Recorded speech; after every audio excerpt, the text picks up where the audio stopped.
in a jaw-dropping development.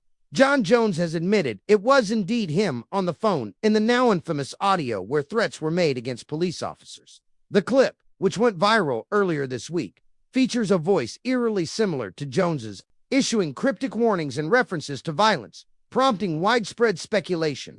Jones initially denied involvement, but in a now-deleted tweet, he walked it back, saying, "Whoever was on the phone with me at first, his timestamp is different.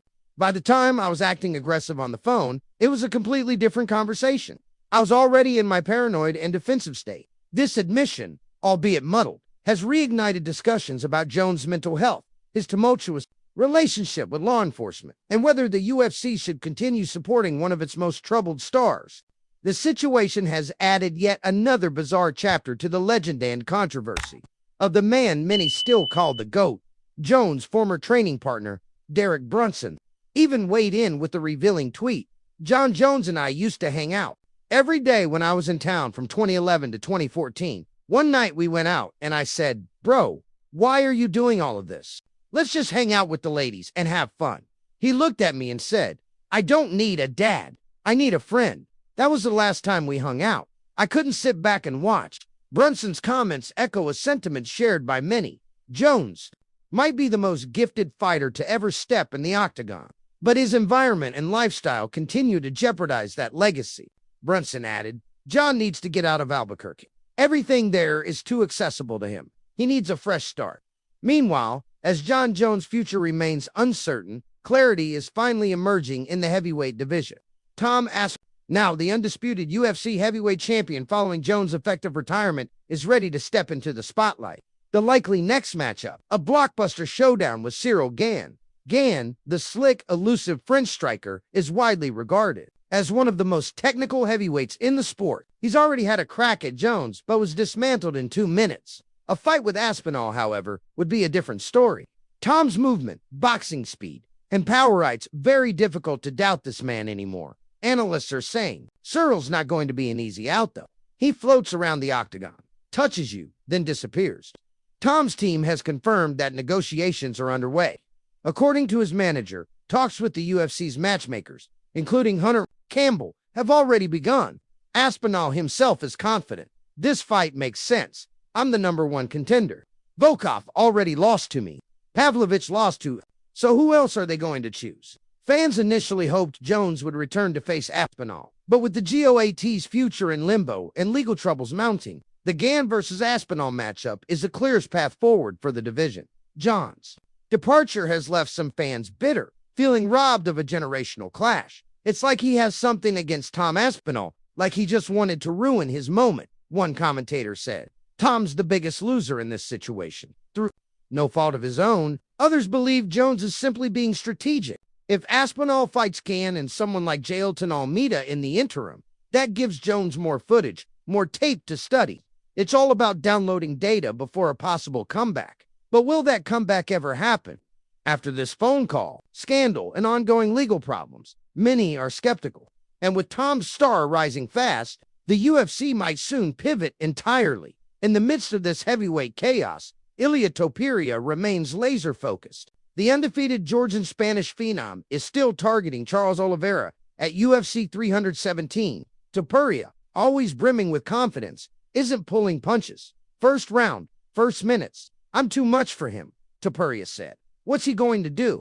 Go for takedowns, come on." Topuria has made it his mission to dethrone Oliveira and begin a dominant reign at 155. And if his prediction is accurate, he'll finish the former champ within the first 3 minutes. Meanwhile, Justin Gaethje waits in the wings. He's made it clear, unless it's for the title, he's not stepping back in. "I'm waiting for the winner of Ilia and Charles," Gaethje said. All this talk of Topuria moving to 170 sounds stupid to me. The chaos at lightweight mirrors the uncertainty at heavyweight. But one thing's for sure, the next 6 months will reshape the UFC landscape in a big way, while chaos brews inside the cage. Outside it, Jon Jones is once again the eye of the storm. His phone threats, his deleted tweets, and the damning admission have painted a concerning picture. Sometimes she's gladly dead, like the government and stuff.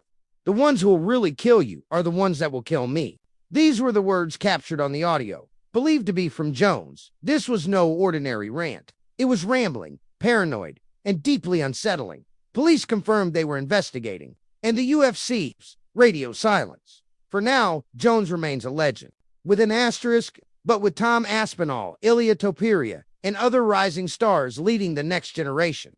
The future of MMA is in good hands even if the past refuses to let go, whether Jon fights again or not, whether Topuria's prediction comes true, whether Aspinall crushes Gane. All of it is part of this ever-unfolding saga. The octagon is where legends are made, but sometimes the most dramatic fights happen outside of it, and the fight game, as always, moves forward. As the UFC continues evolving, the narratives taking shape are unlike any we've seen. Ilia Topuria's meteoric rise is more than hype. Calculated domination, undefeated, confident, and backed by the likes of Ben Askren. He represents a new breed of fighter, one with swagger, but substance, a showman who backs up his mouth with cold, clinical finishes. On the opposite end, Charles Oliveira du Bronx isn't here to pass the torch. He's the kind of veteran who snatches it from the up-and-comers and burns them with it. This fight isn't just for the lightweight title. It's a fight for the soul of the division. The moment Topuria steps into the octagon with Oliveira, he faces a man who's danced through fire and turned it into gold.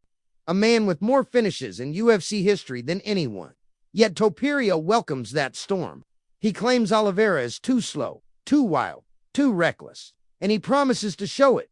But even beyond UFC 317, the future keeps churning. With Jones out and Aspinall in, the heavyweight division is cracking open like a vault. Sheyuton, Almeida, Sergey Pavlovich, Surogande, all want a piece of gold. And standing in their way is a Brit who might just be the most complete heavyweight since Stipe, Miocic.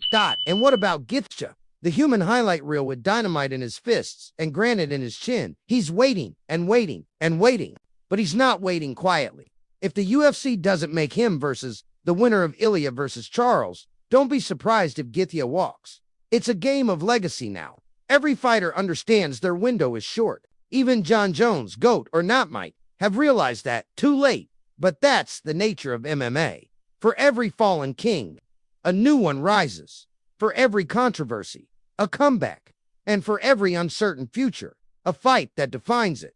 The world watches. The octagon awaits. And the next chapter begins with a punch, a knee, or a whisper of trash talk. But no matter how it starts, it always ends in the cage. Stay tuned.